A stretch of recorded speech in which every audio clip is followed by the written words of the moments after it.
want to share my heart with you today because I was not, you wouldn't have known this, I was not scheduled to speak this morning. Our dear Pastor Frank was scheduled to speak. I'd asked him to talk about something I felt was important to the church.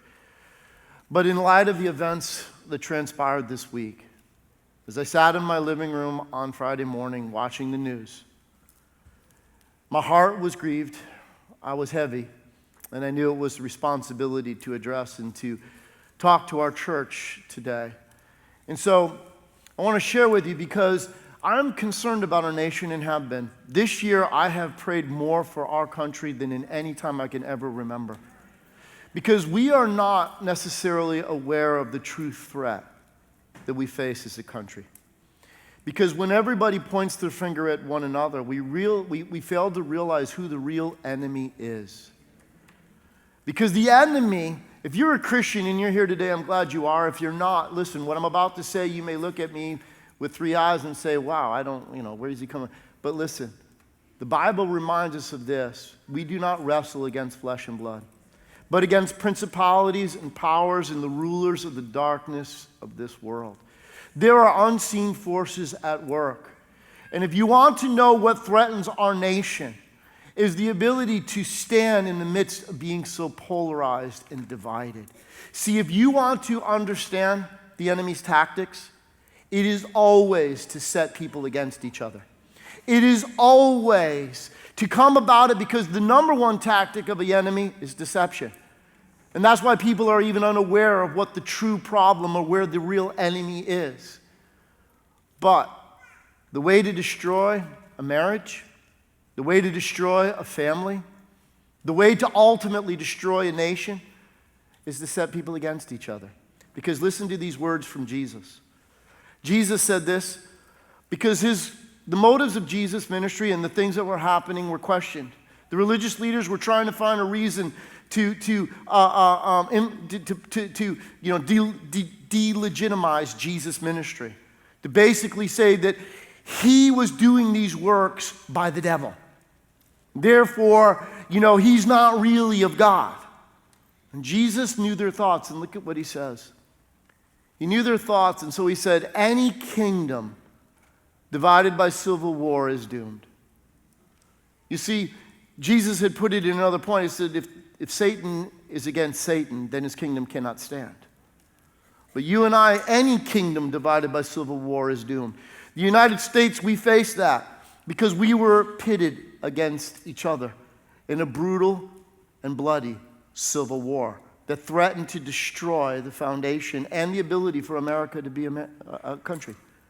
Because a kingdom divided against or divided by civil war is doomed. Any family splintered by feuding will fall apart. That's why Abraham Lincoln, in his famous speech about a house divided, said America cannot go the way she's been going. That you can't determine, even in the foundations of the West as she comes, because his opponent at that present time, Frederick Douglass, was saying, just allow the West to decide for themselves what they want to do, whether they want to be a slave state or whether they want to be a free state. And Abraham Lincoln was calling our country to a national conscience to say this, that we will either be all of one or all of another. But if we remain divided, we will fall. And that's why he appealed to the conscience of the nation, of what was the creed that founded us, because you and I must recognize what made America great. What is it at the core, at the root, that caused this nation to be a nation where different people from different heritages, different backgrounds came together to form the United States of America? A Latin term that we used for so often, still around, many people don't know what it means, e pluribus unum, means out of many come one. That America came together because here is the creed that we say united us. That we believe that these truths to be self-evident. That all men were created equal and endowed by their Creator with certain inalienable rights, life, liberty, and the pursuit of happiness. We believe these to be the foundation, the ideal that would cause people to sacrifice, to come together, to leave that which would cause us to be divided and would distinguish us as different and unite to us under one. Because as the colonies were coming, that's why when our founding fathers looked at this, that the 13 colonies, even religiously, there were different sects of Christianity that were there and said, listen, we want freedom of religion for the nation. We want the freedom, but we will come together on these understandings of freedom and liberty. The question was asked, do we allow different languages to be spoken? Because the Pennsylvania colony predominantly spoke German. And the question would be, would we be multilingual as a nation? And the answer that our founding fathers came together and the Continental Congress said, we need one language because when we're one, there is nothing we cannot achieve. And so people sacrificed, people came together. They focused on what united us, not what divided us. And so you and I must recognize something, because here's the title that I put together of what I want to talk to you about today. No, go back to that front side, guys, sorry. United we stand. But notice how I put it. Y-O-U, because it begins with you and me. United we stand. It's not somebody else's responsibility. It's what can we do personally to stand together united, because we will allow ourselves either to yield to the forces, because whether people realize it or not, whether they believe in an unseen world or not, when you yield to love, you yield to God. When you yield to hate, you yield to the enemy that seeks to destroy our nation. And what is the role of we as the people of God in a time like this? Because who should lead the way in the understanding of coming together and stop the natural faction of a fallen nature to want to divide over what is right or what we think to be in our own eyes right? But what will bring us together? What's our role? Jesus said it. In Matthew chapter 5, in his great sermon, what we call the Sermon on the Mount, but listen. He said, God blesses those who work for what? Peace. For they will be called the children of God. You see, the responsibility of the church in these times is to be the ones that seek to bring us together, to call us back to a consciousness that brings us as one, that we do believe that all men were created equal by God. We have faced our challenges. They have sought to destroy us as a nation. They have sought to rip us apart by focusing on what made us different as opposed to what brings us together as one. But if the Christian community is to be in truth the people of God, listen to me. We need to be seeking what will bring us together, not what will cause us to come apart.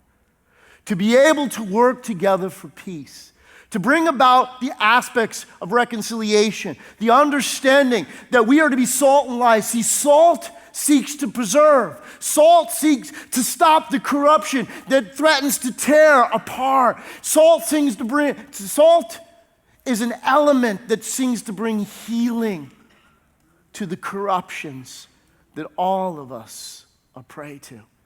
And light, to call attention to things that are wrong, to not act like there's nothing wrong or that it's somebody else's problem. Last time I checked, the Bible said if one hurts, we all hurt. You and I must realize that as agents of God, we cannot allow ourselves to become politicized, to give in to rhetoric and hate speech and things that would fuel the aspects of division, whether we feel like we're championing a cause or not, because we have a choice to make. Guys, listen to me. You know, I'm being very cautious in these ends because I want to bring hope and healing. And I know that there are people that we are divided, whether we realize it or not, and that in the Christian community, we have allowed ourselves sometimes to put our politics first and not our faith, whether we realize it or not. And sometimes we have allowed our opinions to rule as opposed to saying, okay, what is our common problems? And how can we work together for solutions? As opposed to keep pointing the finger and figuring out what's wrong. How do we work towards what's right? But you see, we have to come to the realization that there are problems. Where can we unite? There are problems. Now, what I'm about to say on this front, if you've watched the events, okay, over this last week, you have to realize we are so at odds as a nation. And the Christian community cannot get into the realization of what will divide us, but what will bring us back. And here it is. Now, what I'm about to say, I realize this. I said it in the first service without realizing myself what the journey that I've been on. So I need you to understand my heart for a moment. Because if you're a white person in this room, you probably will be tempted not to agree with me. Because the reality of it is, we do have a problem that we face as a nation. Now, often we approach it and we battle over what are the facts. Here is the situation. Let me give you the facts, as least I understand them. And then I'm going to tell you my own feelings. You may agree or disagree. That's no problem. Here, what can we find to work together in? But here are the facts. 2015, there were 1,186 police shootings in the United States of America. And those, 532 of them were white people shot by police officers. Close to about 300, I think it's about 303, was black people, okay? And about 200 and some odd were Hispanic people. And then the small percentage made up the rest. Now, you look at that and you say, well, more white people were killed. But here's part of the problem, and whether you agree with me or not on this front. 60% of the population of the United States is white. And so if you're going to look at the percentage on that end, then to be black means you're 2 to 3 times more likely to be at risk. And so this is my opinion, whether someone agrees with me or not, and I'm okay with all this. I believe it's dangerous to be black. So the question is this: how can we work together to solve it? Because listen to me, the police are not the problem.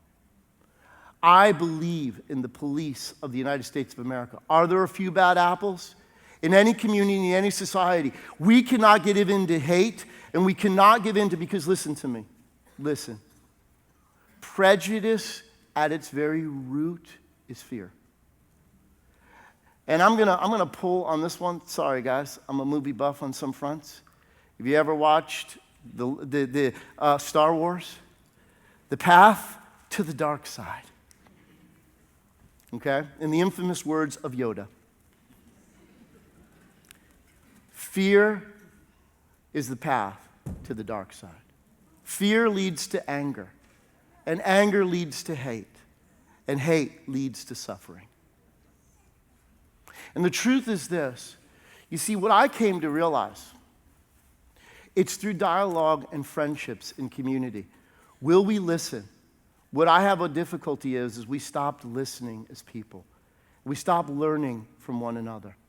You see, as a white man, I came to realize that it was some of my close friends who were black that began to share with me their journey that I was ignorant of, that I was totally unaware of, the realities of what it meant to deal with life in America in their shoes.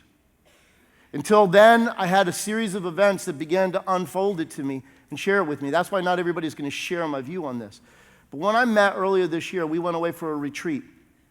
And some of my now become dear friends, okay, who are New Haven pastors with me, will tell me the same story that I heard 10 or 15 years ago, that they'll go into stores and no one will help them.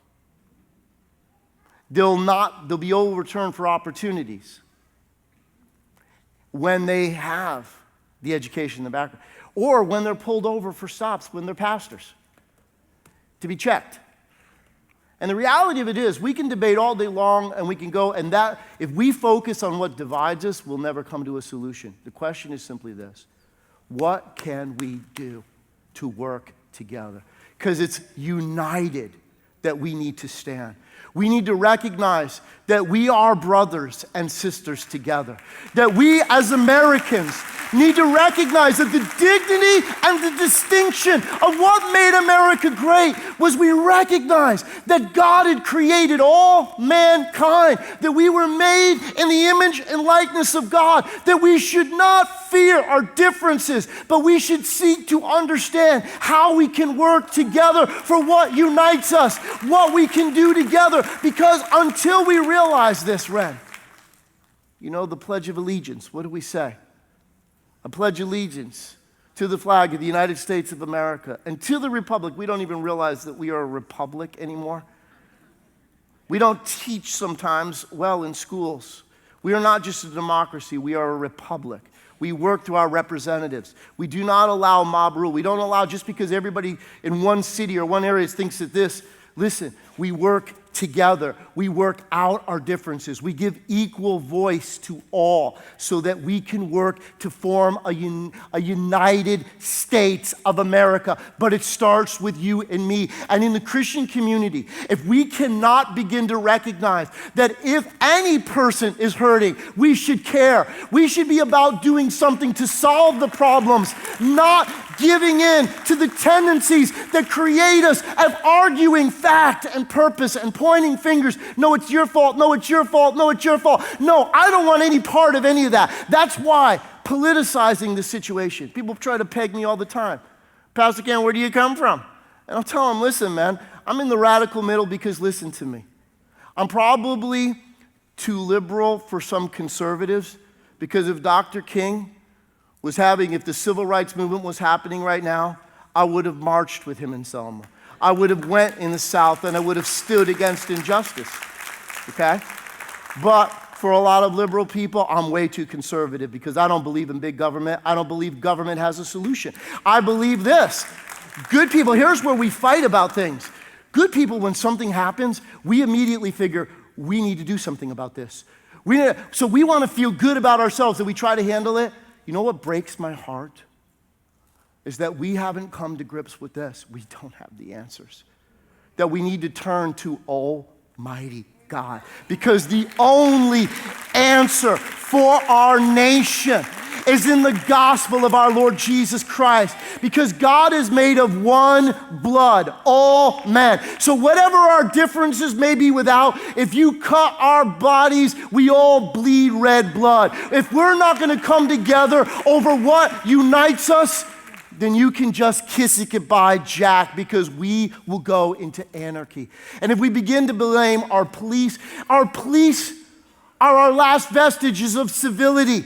They are there, so therefore we should support, we should honor, we should not broad brush, we should not give in to hate that fuels the fear that people have. There are not targets on people's backs. You cannot speak for all people, but you cannot turn against the servants of God who are there to protect and to keep. We should unite together if there is injustice to make sure that we are one nation under God, indivisible with liberty and justice for all. Do we believe that all men were created equal? Will we stand up for the rights of all?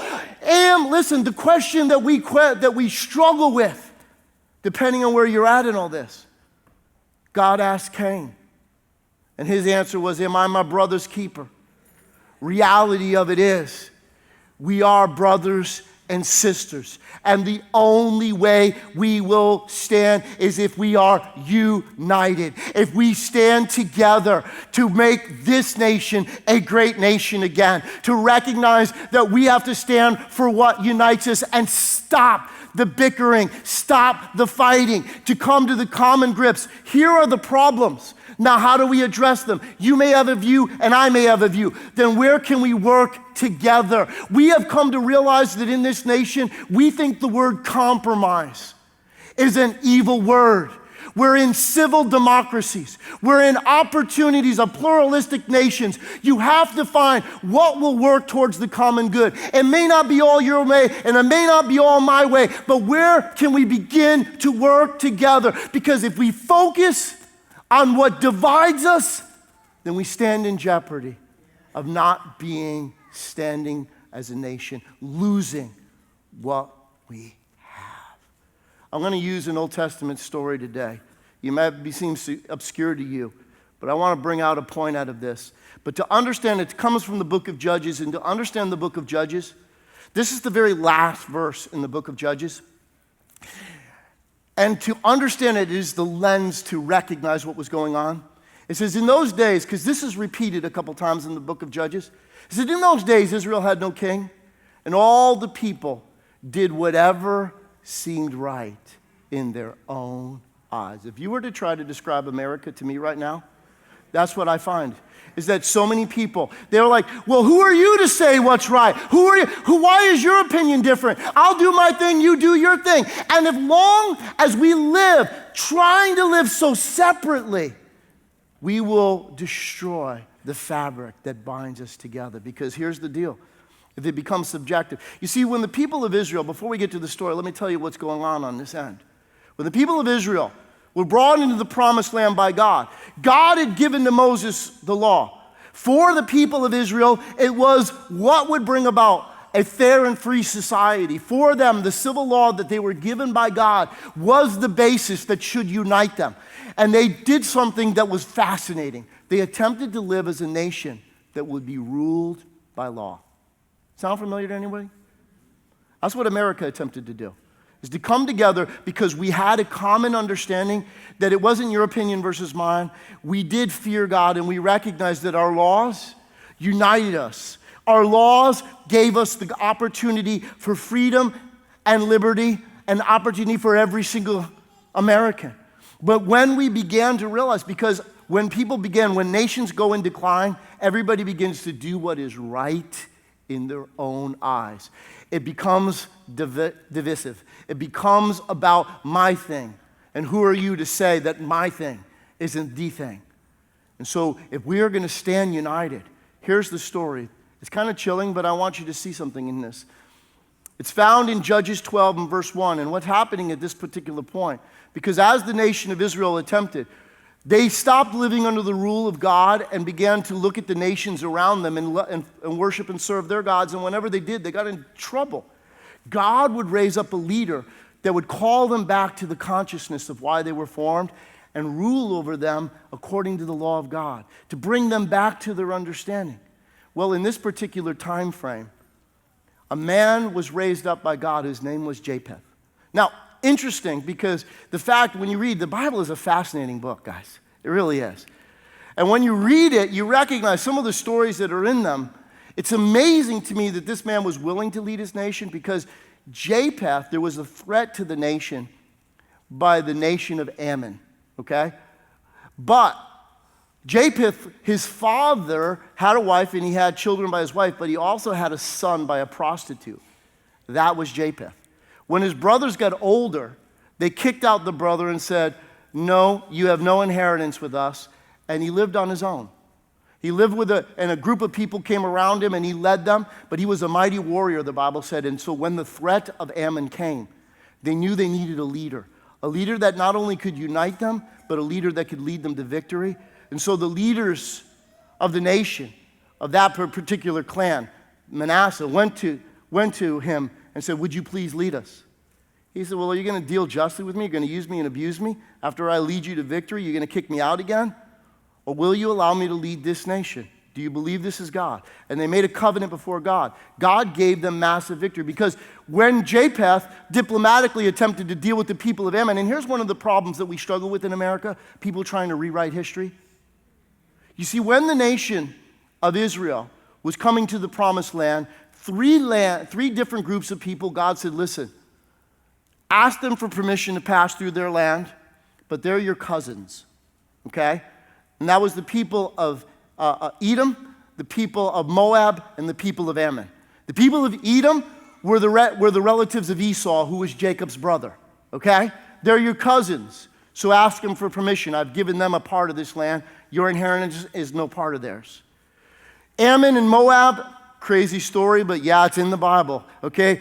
Lot, who was the nephew of Abraham, when he fled from Sodom, the area was destroyed. His two daughters that were with him feared that they would not have any children and die, so they came up with a plot, got their dad drunk, and he impregnated both of them. Yeah, it's crazy, huh?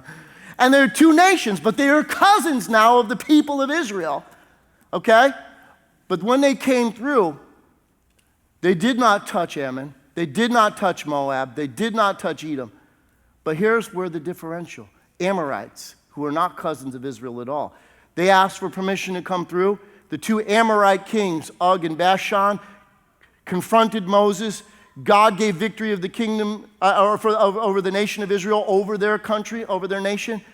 And God gave their land to the people of Israel, and that was east of the Jordan River.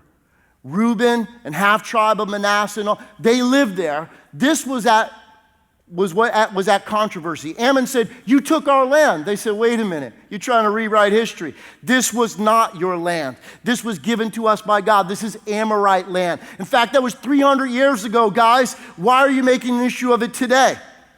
And so Japheth brought about by God a great victory. And so God moves, affirms the people of Israel. And what happens? As they're coming back from battle, look what happens. The people of Ephraim was a different tribe of Israel, but guess what? They're still brothers. God gave these 12 tribes to be one nation, but nations in decline seek to go by what divides us as opposed to what unites us.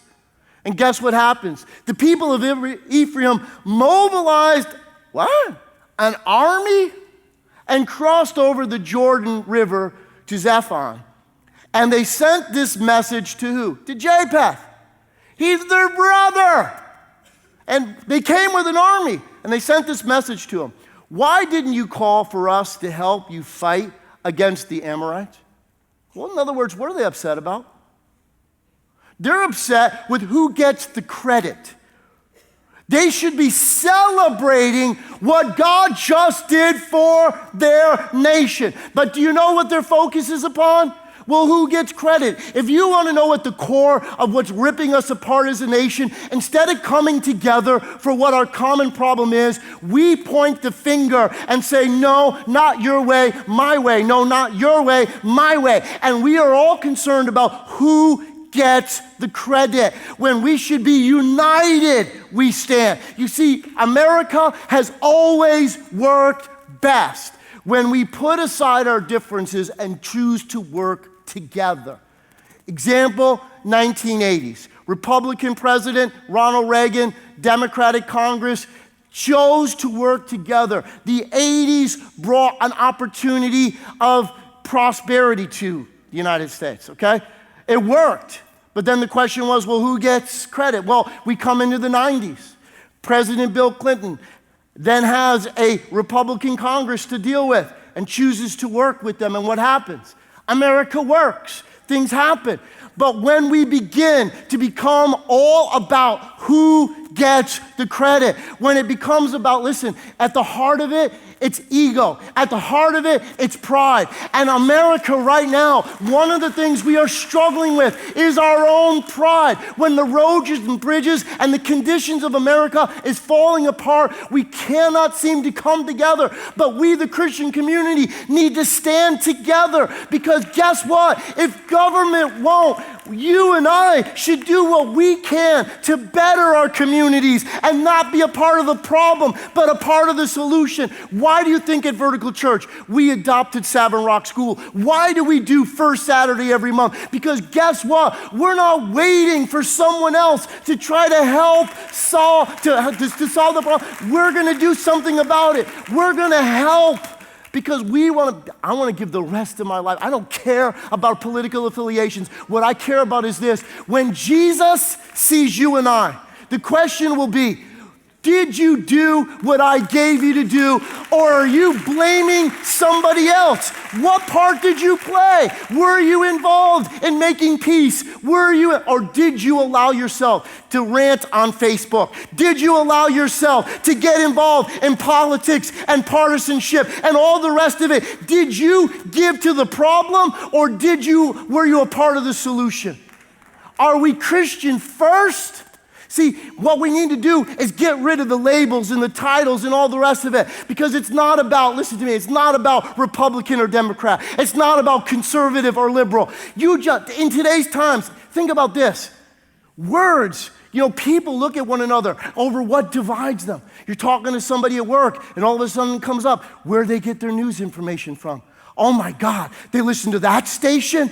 Oh, they must be one of. And immediately we go to label. Immediately we look to what divides. We should be about what unites us. Can we come together about? Let me give you an example. I mean, think about it today. This word's almost become a bad word in America. Take the word Tea Party, okay? What I know is this, a group of Americans that cared about a real problem that we had, which is our debt, which is going to destroy us. It's just the silent killer. It's like the cancer that goes untreated. It will eventually destroy our country. Whether you like to hear that or not, as long as we remain selfish and as long as we remain divided and we don't understand that we cannot keep living above our means, we will eventually destroy our country. And that's not one party's fault or another. It's all of our problems. And that's why we need to stop calling attention to what divides us and come together to say, how can we be the solution to the problems that face our nation? See, that group of people, they cared about our debt structure, and all of a sudden they got villainized, demonized, and next thing you know, they were related to terrorists. Is that right? No. But that's the kind of partisanship, politics, and divisiveness that can enter into a nation and create problems. We as a Christian community must exempt ourselves from that. We cannot give in to the carnal tendencies of looking at what divides. It's how can we work towards what brings us together? Because why? What happens if not? He said, you didn't call for us to help fight. So what'd they do? Immediately, we're going to burn down your house with you in it. Isn't it amazing how quick we can go to calling each other names and threatening one another?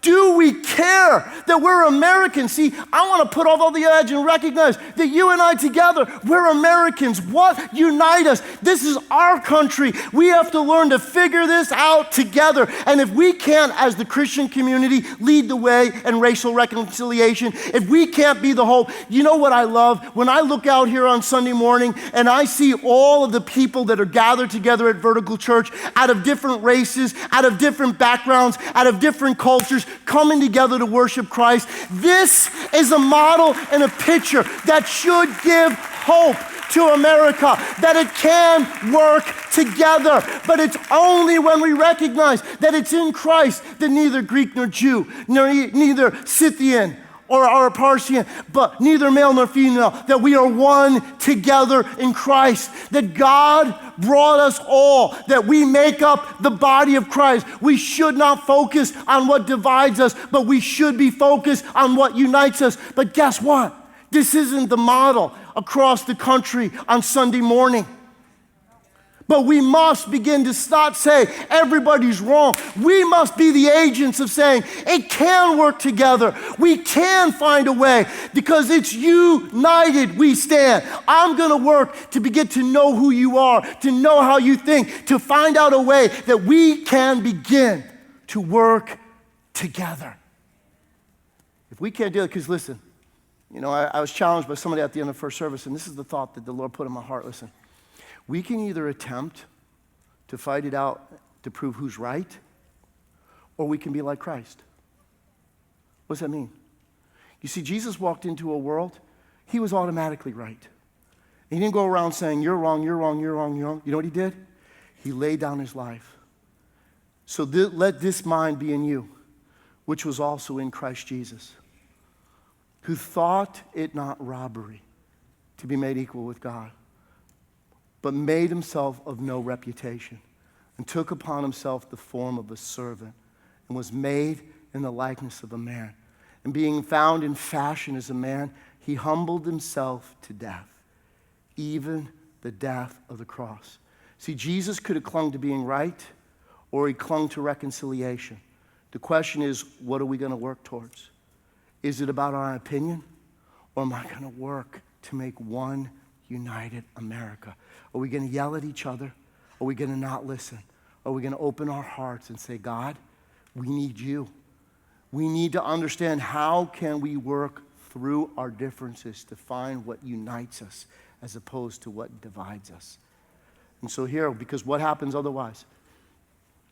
Japheth replied, I summoned you, because many people want to rewrite history. He says, listen, I summoned you at the beginning of this dispute, but you refused to come. This isn't the first time. Listen, Ephraim, in all honesty, they were complainers. Because when Gideon brought about a great victory for the nation, it was Ephraim that showed up and said, Gideon, we got issue. You didn't call us. He said, can't you celebrate what God just did for the land? God said, I'm going to do it with 300 people, not massive armies. Can't you celebrate what God did? But they knew one default mechanism. You didn't call us. We're not going to be involved. And you're the problem. And Japheth replied, I summoned you at the beginning of the dispute, but you refused to come. You failed to help us in our struggle against Ammon. Verse 3, so when I realized you weren't coming, I risked my life and went into the battle without you. So you and I have to be content on this. We need to be resolved to be a part of the solution, whether anybody else goes with you or not.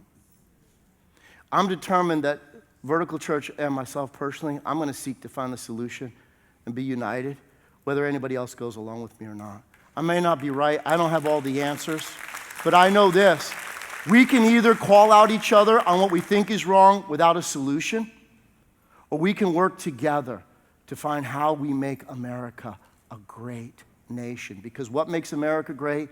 When these truths are self-evident, we believe that all men are created equal and endowed by their Creator. It's when we come back to the conscience of the nation that right now has become numb. A conscience that has almost been lost. But will we come back to this realization that we stand together with everyone to make this place a place where there is liberty and justice for all? The Lord gave me victory over, he said, we went to battle without you, and the Lord gave us victory over the Ammonites. In other words, dudes, can't you celebrate? This is God's deal. And so why have you come now to fight me? I mean, it don't make any sense, but what? Look at how they responded, and the people of Ephraim responded. You men of Gilead are nothing more than fugitives from Ephraim and Manasseh. Some translations say, you guys are nothing more than vagabonds, wanderers. In other words, you don't even belong to us. See, Gilead, the man who started it, they were from Manasseh. But the father, the man's name was Gilead. He had a clan under Manasseh. See, if you are going to look at what divides us, there's always going to be things that divides us.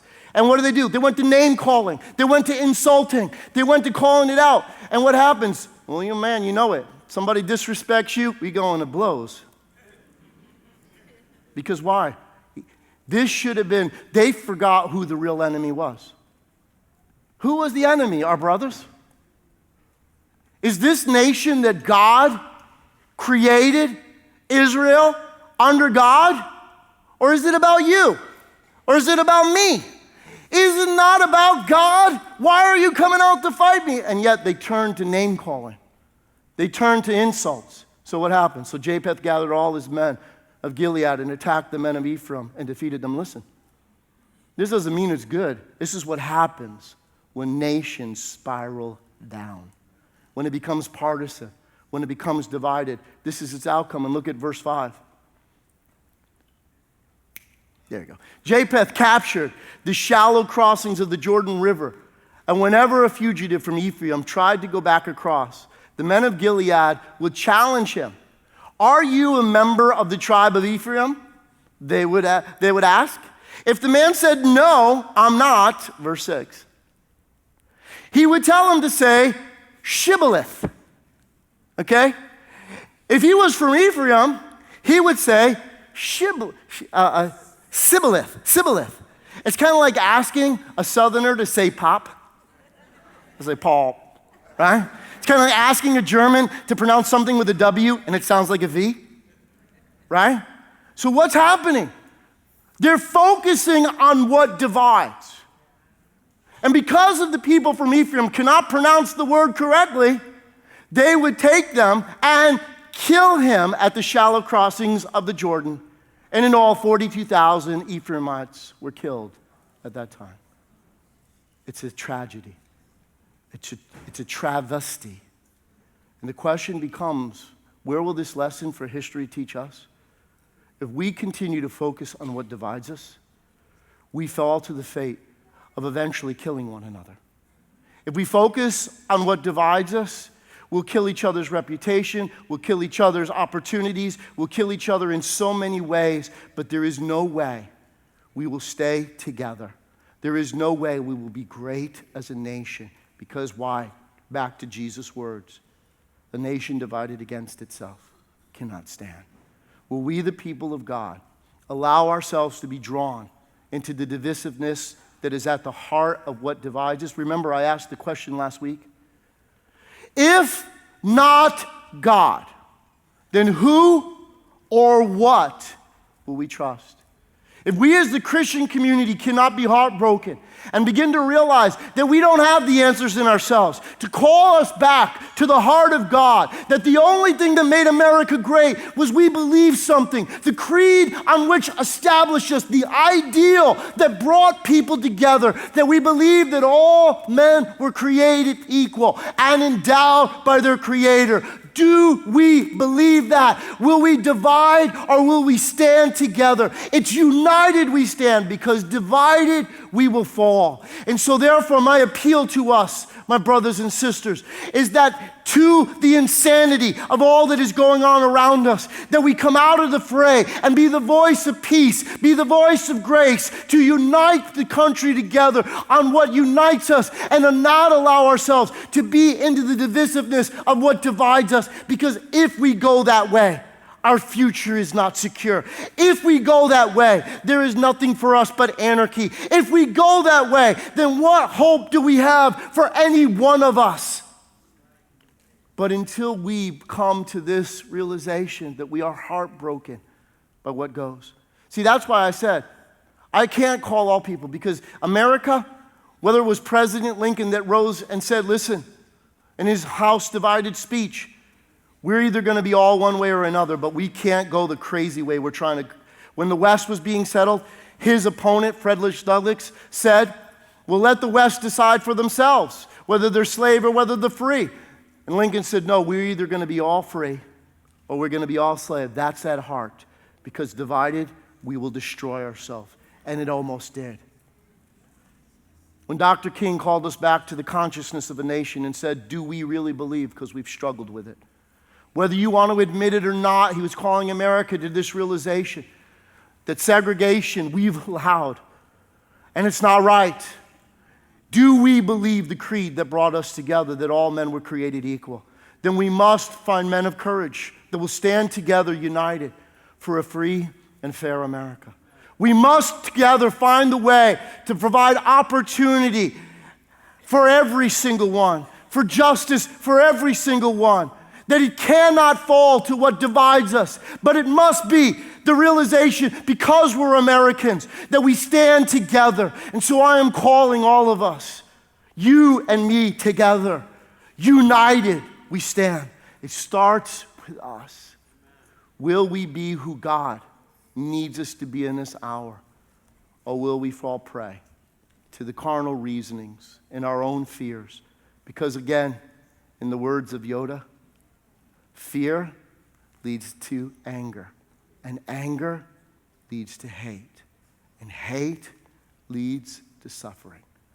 If you know anything about the events over this last week, that's the path to the dark side.